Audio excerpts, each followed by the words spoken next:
Hello guys, já jsem Padla, takže si se mnou pojďte postavit tyto krásné Lego kitky od mého přítele. First of all, night otevírání, docela hardcore pro Adlu, ale našla. Dále tu stavím kytičky a bylo zapotřeba hodně přemýšlení, jo, vidíte?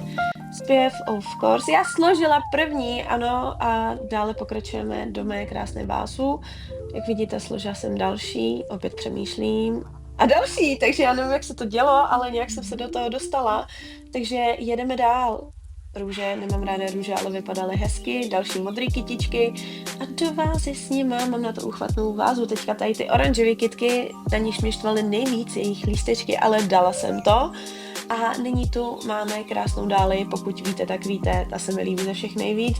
A jako poslední, guys, tady na té kytce jsou žabičky, malý, ultra roztomilý žabičky. A tak to vypadá můj výbor.